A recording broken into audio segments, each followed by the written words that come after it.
Hi folks, if you're hoping to learn to knit and make a lovely cozy scarf as your first project, you are in the right place.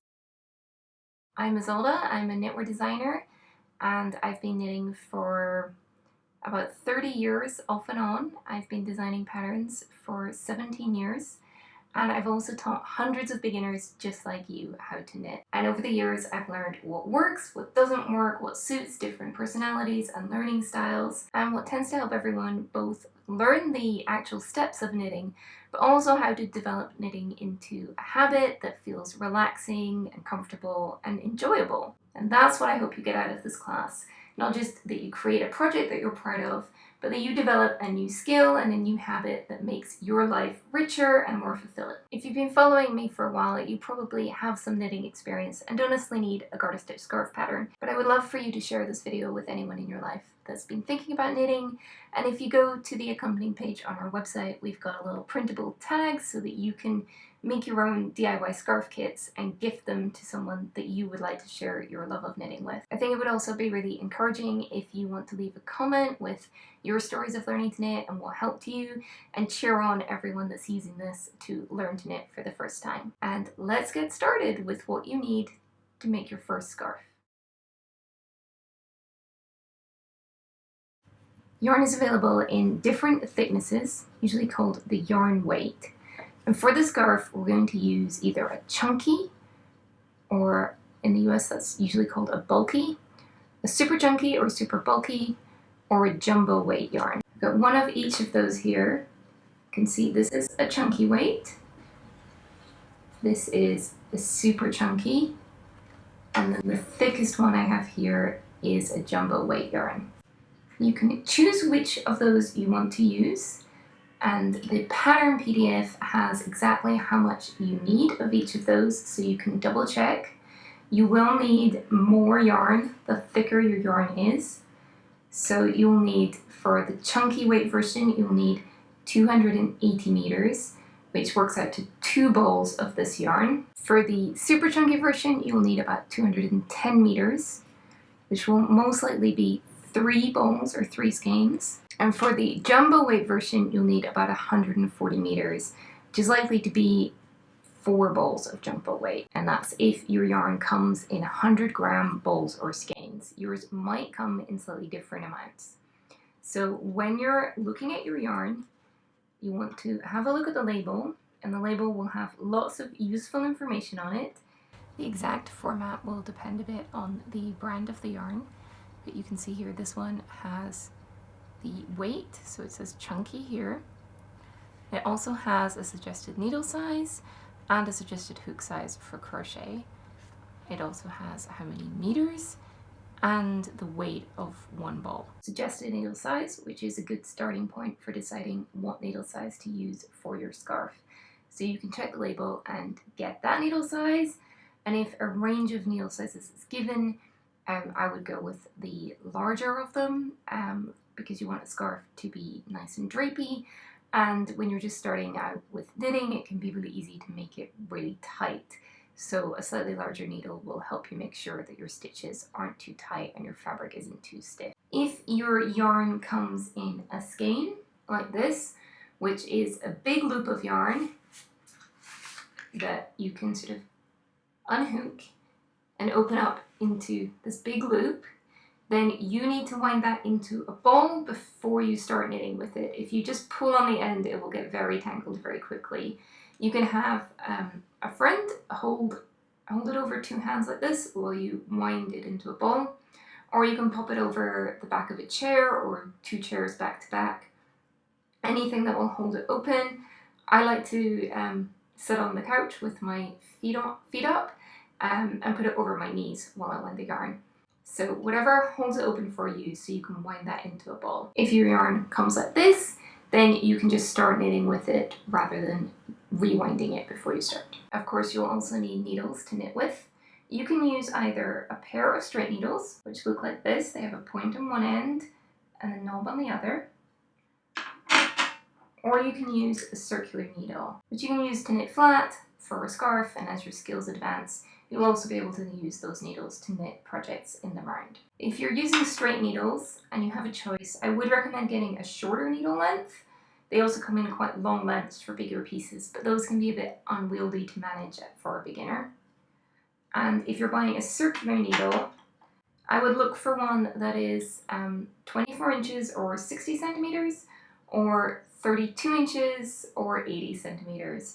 You get very short needles, which are great for things like hats knit in the round, but can be a bit awkward for learning to knit with. I'd also suggest looking for either bamboo or wooden needles, like I have here. When you're just starting out, it's nice to have a little bit of extra grip, which just holds your stitches in place so that it's not slipping around all over the place. It's a bit easier to start with. If your yarn doesn't recommend a needle size, I would recommend using a 7 or 8 millimeter needle for chunky yarn, a 10 or 12 millimeter needle for super chunky, and then a 15 millimeter needle for a jumbo yarn. It's up to you which yarn weight you want to use. A chunky yarn will make a fabric a bit like this, while you can see on the jumbo yarn, I've got a much thicker, squishier scarf and really big stitches. I would say that as a beginner, it's a bit easier to learn with the slightly thinner yarn. However, a scarf is a pretty big project, so if you want to get it done really quickly, then you might want to go with the thicker jumbo or super chunky yarn and bigger needles. It might be a little more awkward to learn with, and it might not translate quite as well into the motions that you need for knitting with smaller needles, but your project will be done faster and you will get the steps and how it works, and then you can practice knitting with smaller needles once you've had the satisfaction of that first completed project. So it's totally up to you. I just wanted to show you the options. And the pattern includes directions for all 3 yarn weights, so you can choose what you want to work with. You will also need a tapestry needle with an eye that's big enough to thread your yarn through, and a pair of sharp scissors. You can use any sort of household scissors as long as they're sharp enough to cut yarn. If you happen to just have some needles and yarn lying around, practice with those, get started with those. I know what it's like to be ready to do a thing and then realize you have to pause the video and go and buy some stuff. If your yarn is thinner or you don't have enough for a scarf, it's great to do a small square and then you can get your supplies for the scarf, and your scarf should go really smoothly once you get started. I also put chapter markers throughout this video because it's probably going to take you a while to knit your scarf, and if you put it down and pick it up again, you might need a bit of a refresher on what to do. So you can favorite this and then come back to it as many times as you need, and the markers will be there so you can easily jump to the section that you're ready to work on. Knitting is worked by pulling the yarn through a series of loops or stitches on the needle and transferring the new loops onto another needle. That means that to begin, we need a foundation to start with of loops on the needle.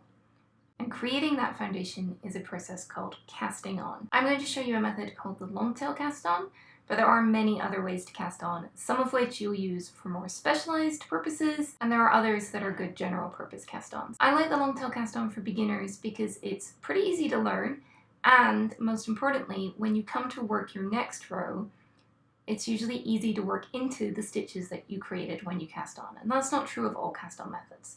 So I like the long tail cast on, so I'm going to take this back out so I can show you how to cast on. The long tail cast on is called the long tail cast on because you begin with a long tail of yarn. How long that tail should be depends on how wide your project is, but a good rule of thumb is that you want about 3 times the width of your project, and if you're casting on quite a narrow project like a scarf, it's good to add a little bit extra just to make sure you have enough left to weave in the end when your project is complete.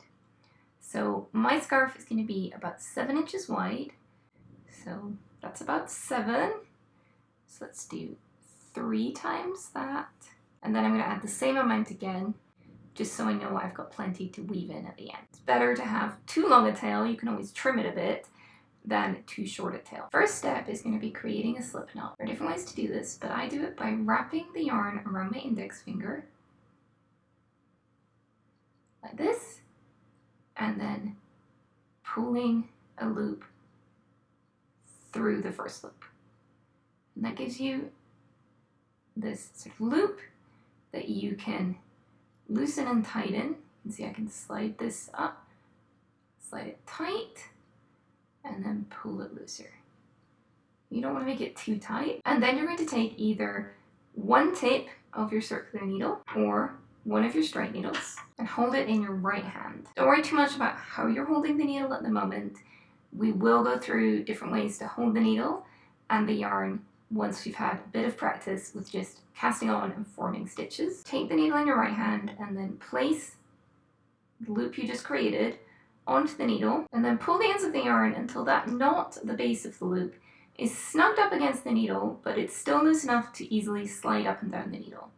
You don't ever really want to pull anything really tight, or you're just going to make it impossible to get your needle into that loop when it comes to knit the next row. And then you want to set yourself up so that the ball of yarn is away from you and the tail end of the yarn is towards you. And then take your left hand and put it under both ends of yarn from behind, and then grab those two ends with your bottom 3 fingers on your left hand, and then insert your index finger so that the strand of yarn attached to the ball, you can give it a tug to double check, is lying over your index finger, and then insert your thumb so that the strand of yarn, the tail end, is over your thumb.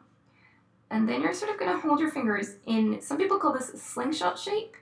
So I'm going to show you how to cast on a stitch so you have an idea of what you're going to be doing, and then I'll repeat it again slowly so that you can follow along. So just watch for this first one. So I've got my slingshot shape, and then bring the needle towards you. You're going to go under this front strand on your thumb, bring the needle to the back, over and then under the front strand on your index finger, and then pull it back towards you through this loop on your thumb. Release your thumb, and then use your thumb to pull the end tighter. You don't want it too tight. I can still really easily slide that up and down my needle. You just want it sort of snug next to the first stitch. So our slip knot counts as the first stitch, and then that's the second stitch. So I'll show you that again. Bring the needle towards you, and under this front strand on your thumb, towards the back, over and then under the strand on your index finger, and then back towards you through the loop on your thumb, and then release your thumb and use it to pull the yarn tighter. A good rule of thumb for how tight to pull it is that you want the space between each of these stitches to be about the same as the width of your needle. So that looks pretty good to me. So let's do that again. So the needle comes towards you, under the strand on your thumb, the needle goes to the back, over the strand on your index finger, scoop under it, and pull that through the loop on your thumb, and release your thumb. And tighten it up.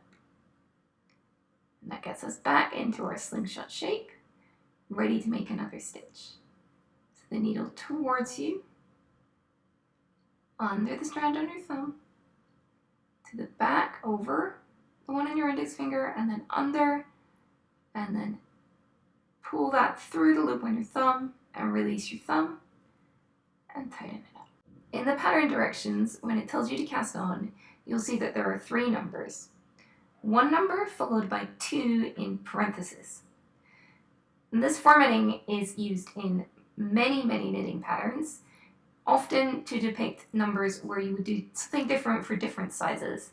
Obviously, if you're making a small sweater, you would cast on fewer stitches than if you were making an extra large sweater. In this scarf pattern, you're making the same size of scarf, but because it's written for 3 different yarn weights, you'll cast on a different number of stitches for each yarn weight. So the first number before the parentheses is the number of stitches to cast on if you're using a chunky yarn weight like I've got here. If you're using a super chunky yarn weight, you'll want to use the second number, which is the first one inside the parentheses. And then if you're using a jumbo weight yarn, you'll use the third number or the second number in the parentheses. So I'm using a chunky weight, so I'm going to cast on the first number of stitches, which is 24. So I've got 5 here, I've got a few more left to do. If you happen to take a break while you're casting on, that's okay.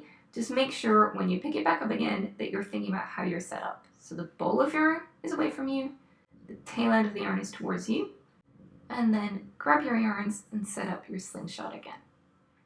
And then bring the needle towards you, under the front strand on your thumb, over the one on your index finger, under it, and scoop it through. We want to continue those steps until we've cast on all of the stitches for the scarf. As you cast on more stitches, it can help to spread them out a bit on your needle, like this. And that will just make sure that it's not too tight. If you can't slide your stitches on the needle, or you can't spread them out because they're held so tightly together, then you probably want to pull it off the needle and start over, making sure you don't pull it quite so tightly. You can either count as you go, which is impossible while talking, so I've just been periodically counting how many stitches I have. And remember that the slip knot, the loop we created with the slip knot, does count as a stitch. So I've got 2, 4, 6, 8, 10, 12, 14, 16, 18, 20, 22, 24. If I happen to have an extra stitch, I'll just add one to show you, or several extra stitches, you can just pop that off the end of your needle tip and it'll come undone. So that's my scarf stitches cast on and ready to go. And our next step is to knit the first row. I've got my stitches cast on. I've got 24 stitches for my chunky yarn. If you're using super chunky or jumbo yarn, then you will have 16 or 12 stitches. Before I can knit my first row, I'm going to turn this so that I can hold it in my left hand. So I'm literally just going to turn it over, and now I can hold this needle in my left hand, and I'm going to transfer these stitches here onto my right needle. If you're using straight needles, you'll want to pick up your second needle. I'm using a circular, so I'm going to grab the other end, the point on the other end, and that's going to be my right needle. You can either hold that needle like a knife, if you think about how you cut your food, or some people prefer to hold it more like a pencil, like this. Don't worry too much about how to hold the needle at the moment. It'll take a while to get comfortable holding a needle and yarn at the same time. So while you're just getting started, don't get stressed about how you hold the yarn. Once you've done a few rows, then you can start practicing different ways to hold the yarn. But it might take longer than your first project to really get comfortable with that. At the moment, just focus on learning the steps of making a stitch. Our first stitch on row 1 is actually not knit, it's slipped, which means we're transferring it from our left needle to our right needle without knitting it. I'm going to go from front to back through the stitch, making sure I go through the loop. So I've got one leg of that loop here and one on this side. And my right needle always goes under my left needle point. And then I'm just going to slide that off the end of the left needle tip to transfer onto the right needle. And then we're going to do a knit stitch. So when we do a knit stitch, the yarn always comes from the back of the work. The back of the work is the side that's facing away from you. It's not about the sort of absolute sides of the work. It's about when it's on the needles. So back is away from you, front is towards you. And then we're going to go into the stitch, the next stitch, in the exact same way. So come to your left, sort of over that stitch, and then go through it from front to back, with the right needle onto the left needle. And then it helps to kind of rest that in your left hand, or you can rest the needles in your right hand and use your left hand to move the yarn. I'll show you that in a minute. So I'm going to show you a knit stitch and then I'll do it again in slow motion and you can follow along. So just watch this first one. So I'm picking up the yarn and I'm going to bring it under the needle from right to left and then over the needle from left to right. And then you want to try and keep a hold of that so you've got some tension on it. Doesn't matter how you hold it at the moment. And then you're bringing the right needle back towards you, back through that stitch, and pulling the loop you just made with you. So you want that loop to end up on the right needle. And then our last step is to get rid of the old stitch off of the left needle. So we can slide that off the end.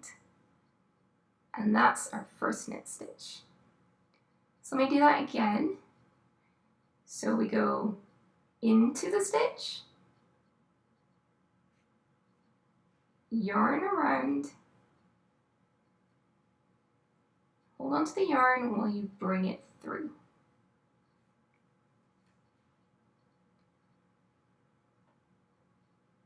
Through the stitch, round, through. So I'll show you that again with the yarn held in the left hand. My right needle goes into the stitch, and then I can hold both needles in my right hand and use my left to wrap the yarn so the yarn goes in the same direction, and then hold on to it while I bring that loop through. And in this case, it's a bit easier to sort of use your left needle to lift the old stitch over and then slide it off the end. So I'll do that once more so you can follow along. So needle through, yarn around, and pull the new stitch through the old one and pop the old one off. That's the knit stitch, and you're going to want to knit all of your stitches to the end of the row. As you knit, you might want to repeat the steps to yourself out loud, might even help you learn them. So you could go in, around, through, and off. You want to knit all the way to the end of your first row. I've got the first row completed, and my needle's in my right hand, and my left needle is now totally empty. I've transferred all of the stitches across from my left needle to my right needle. So in order to knit my next row, I need to turn the work over again, transferring the needle that was in my right hand to be in my left hand, and now I've got stitches set up on the left needle ready to knit into. And our second row for the scarf is exactly the same as the first. So our first stitch is a slip stitch. So into the stitch, slide it off, and then knit the next stitch. At the end of this row, you'll do the same thing. So knit to the end of the row, and then turn the work over so the right needle is in your left hand, and the stitches ready to knit into are on your left. And that's all of the steps involved in knitting the scarf until you're almost right at the end. So you'll have lots of practice. You're going to knit many, many rows. You will start to feel more comfortable with the steps involved and holding everything as you practice. When I taught beginner knitting, I always found that the people who knit for a small amount every day on their projects got much more comfortable much faster. They really built up the muscle memory involved than the people who put it aside for the week and then raced to finish off the sort of section we were doing before the next class. If you've heard people say that knitting is so relaxing, it helps them feel calm, it will come. That's what I would recommend as you work on your scarf. Even if you just do one row a day, you will find that you get much, much more efficient and it starts to become easier. Once you knit a few rows, like I have here, you'll probably find that your tension naturally starts to even out. If you're a perfectionist, you might even want to rip it out and start again, and to do that you just slide all of your stitches off the needle and start winding up your ball of yarn, and it should easily unravel. Whether you decide to do that is probably totally personality driven. You might be quite happy to have a project that sort of shows your progression. So there's no right or wrong there. Do what works for you. And once you've gotten comfortable with the basic knit stitch, you might want to practice holding the yarn in different ways. So I'm going to show you 2 ways to hold the yarn. So I tension the yarn in my right hand by bringing the yarn over my palm, around the back of my index finger and the next finger, and then between those 2 fingers and over my index finger. So it sort of makes a little zigzag path like this. And your goal, if you're tensioning the yarn and kind of keeping it in your hand rather than dropping it and picking it up again for each stitch, which is a completely valid way to knit if that's what you find comfortable, it's often just a bit slower. You might want to start practicing tensioning the yarn and kind of keeping hold of it before you build up too much muscle memory, because it can be harder to unlearn something. And the goal with tensioning the yarn is always to make sure that you can both let the yarn flow freely and put a break on it. So if my fingers are closer together, I can't pull that yarn through. If I open them up, I can slide it through. And then the steps of knitting a stitch are exactly the same as before. So my first stitch is our slip stitch. So I'll slip that and then go into the stitch. Wrap the yarn, and you can let go of the needle, but sort of maintain that tension on the yarn. Or as your skills develop, you might find that you can hold on to that needle and kind of flick your index finger over the end, like this. So whichever you do is fine. Both will take practice, and that allows you to keep some tension on the yarn there as you bring it through the stitch. So I'll show you that once more.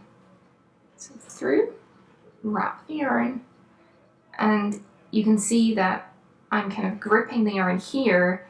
The other main way to hold the yarn is in the left hand, which is often called continental knitting. You'll knit in the same direction, so you're transferring stitches from the left needle to the right needle, but you're controlling the tension on the yarn with your left hand. And if you are left-handed, you might find that this is more comfortable for you. I usually tension the yarn for continental knitting in my left hand by wrapping it around my pinky. So again, with my palm face up, bring the yarn over the pinky, in between the pinky and your ring finger, around, all the way around your pinky, and then back between those fingers and over the back of your hand. So it's sort of double wrapped around the pinky there. And then you can see here that I have the yarn coming over my index finger.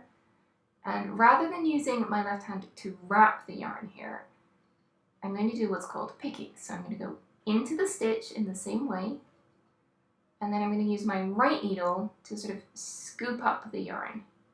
And it's kind of a two-handed motion. So I'm scooping with my right needle as I'm lifting the yarn around with my left hand. And then pull that loop through. I'll show you continental knit stitch once more. So go into the stitch and then use the right needle to sort of pick up that loop and pull it through, and then slide the old stitch off. So once more, through, pick up,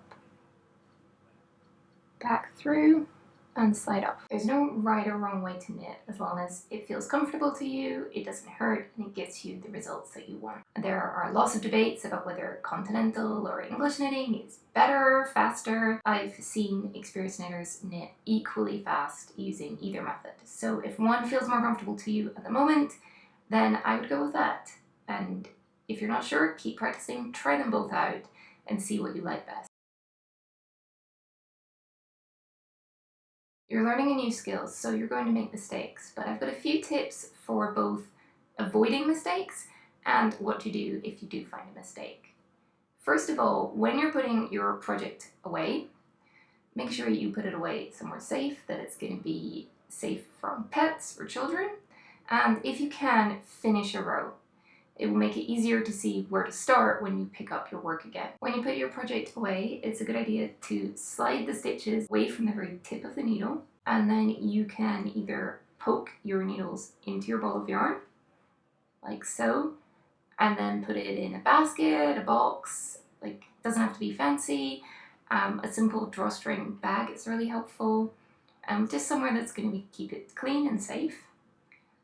And for some extra protection, you can also buy sort of rubber point protectors for your needles, or what you can do is grab a simple rubber band and put that around the needle tips, and that will stop your stitches from sliding off the tip. If you have circular needles, you can slide your stitches right down onto the cord, as I've got here.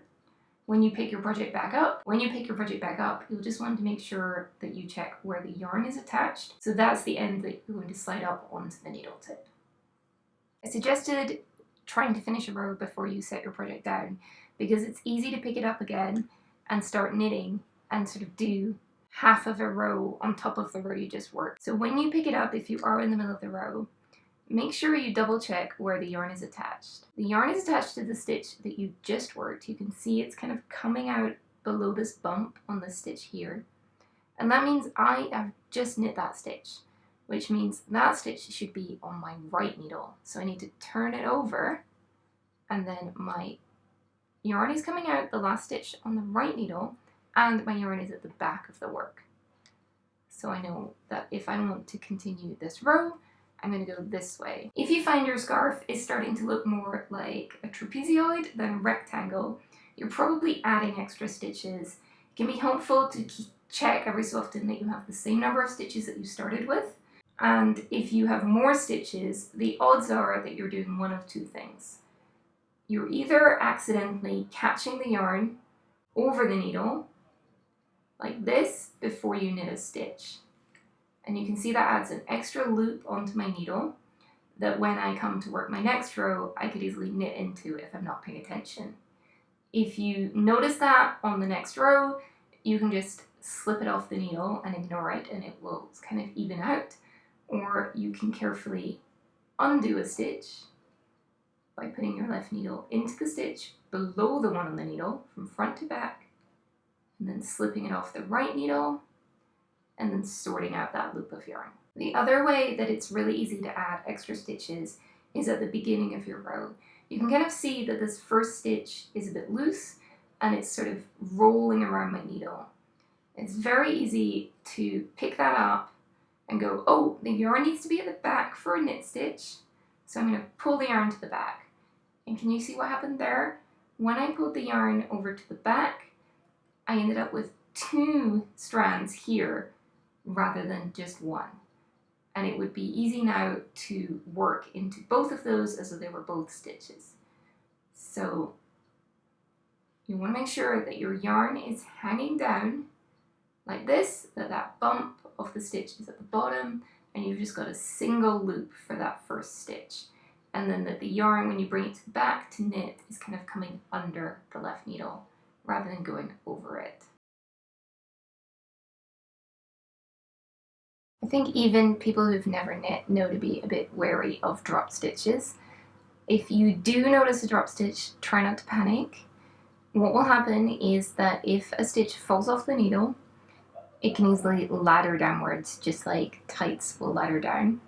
So the first thing to do is, if you can identify the first stitch kind of at the base of that ladder, grab a safety pin or a removable stitch marker like I have here. This one's just looks like a plastic safety pin. You can buy those anywhere that sells knitting supplies, or a safety pin is fine, and put it through that stitch.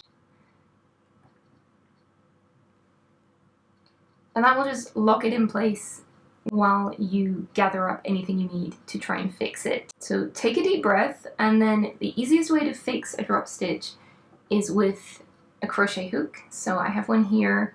It doesn't matter exactly what size it is, but a little bit smaller than the needles you're working with will be easier to use. So when you're ready to ladder that stitch back up, you want to remove the stitch marker and put your crochet hook through the loop. And then you want to look at that stitch, and if the base of that stitch has a bump on it, you want to pull the next ladder up from this side, the side that's facing you. So I'm going to go under that ladder and then pull it through the stitch. And you can see I'm just using my left hand to kind of hold those open. And now my next, and now this stitch on my hook, at the bottom of it, it doesn't have a bump, it's smooth. The bump is 2 stitches down. And that means I need to pull this next ladder up through that stitch from the other side. So I'm going to just pinch it in my fingers so it doesn't fall down again. Bring the crochet hook round to the back and through it. And then pull that ladder through that stitch. And you'll find for garter stitch that you are alternating whether you're pulling the letters through from the front or the back. So take it slow, deep breaths, don't panic. You can do this. Pull through, and then we've just got one letter left, so I'm going to pull that through, and then pop that stitch onto my left needle. And we want to make sure that this stitch is sitting on the needle like all of our other stitches, or it might twist when we come to knit into it. So you can see this loop has two legs, so one on the left, one on the right.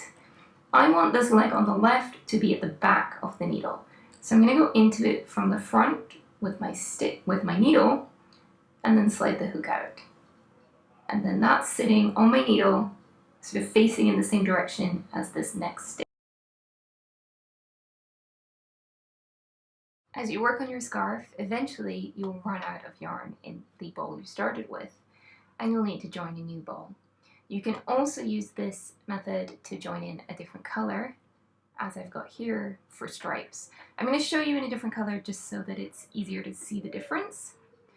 So I've worked to the end of a row, so I'm setting myself up ready to knit, and then I'm going to grab my new yarn. So I'm just letting the old yarn sort of hang out.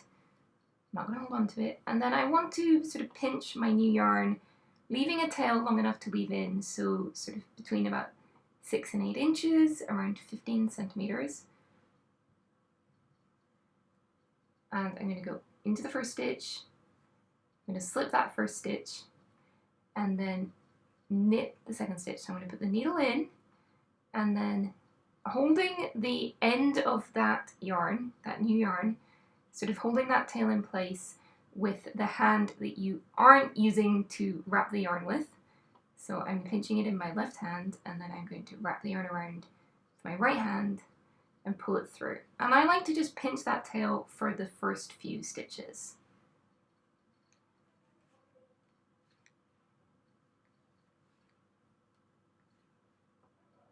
And once you've done a few stitches, your stitches on your needle will hold that in place, and you can just let go of the tail and focus on your knitting. Your first couple of stitches will look a bit loose, but once you are finished with your project, you can weave those in. Keep knitting until your scarf is as long as you want it to be. You can see I've got quite a lot of fabric now. And then you might want to favorite this video or bookmark the page so that you can come back to it when you are ready to finish off your scarf. My last step of knitting the scarf is going to be to get the stitches off of the needle. If I just slide them off, my whole scarf is going to unravel and all of my hard work will be gone. So what we need is a safe way to remove them from the needle. And just as casting on was adding the stitches to the needle in the first place to create our foundation for our project, binding off is securing those stitches to remove them from the needle safely. In the UK, it's often known as casting off. It's the same thing. If you've knit until you've almost run out of yarn, you're trying to use all of your yarn, before beginning the bind off, make sure that you've got a tail that's at least as long as 3 times the width of your scarf. You don't want to run out of yarn partway through the bind off, and you will want enough left to weave in the end. So I'm going to knit the first stitch just as normal, and then I also want to knit the second stitch. What I'm going to do to bind off is lift the first stitch on my right needle that I've just knit over the second stitch and off the end of the right needle. And I'll use my left needle to help with that. So I'm going to bring the left needle towards me and then go into the first stitch on that right needle, the one further away from the tip, from left to right, and then carefully lift it over the end of the needle, making sure this other stitch stays on the right needle. That's my first bound off stitch. So then I'm going to knit one more stitch. I've got 2 stitches on the right needle again, and then I'm going to lift that first stitch over the second one.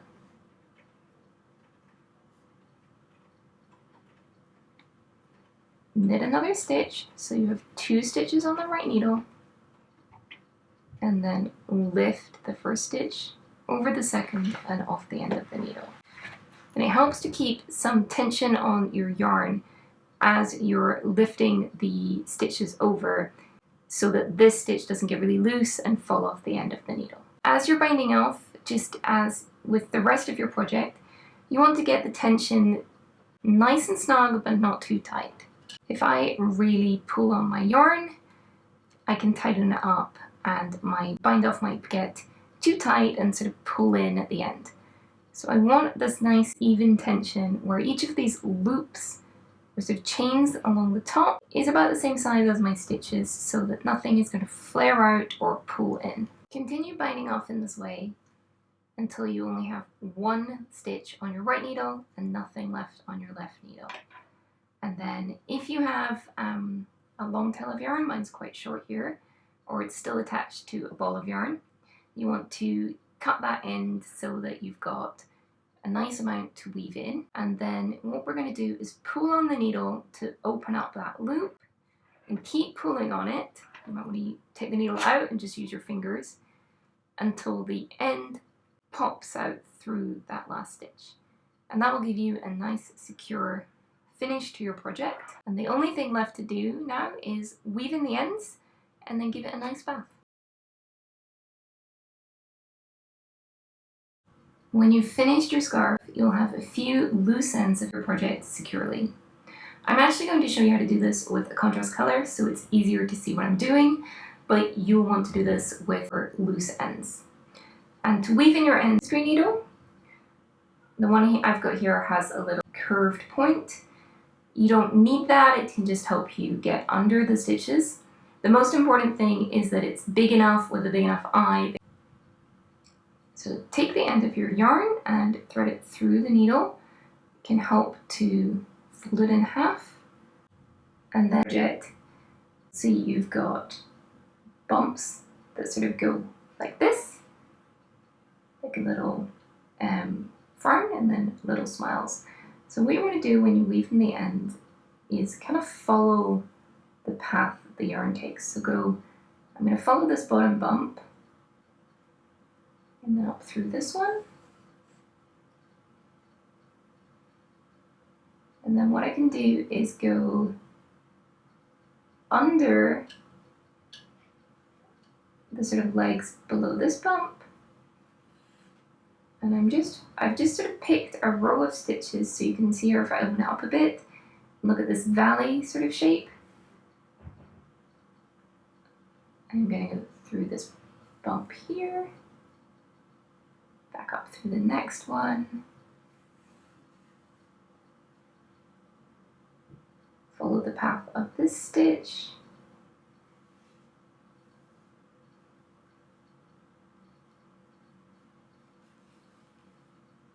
so I'm following the path of my stitches, and what's really important is I'm not pulling this super tight. I'm keeping the tension about the same as the tension of my stitches. If you pull it really tight, you'll get a kind of a pucker where you wove in the end, and you don't want that.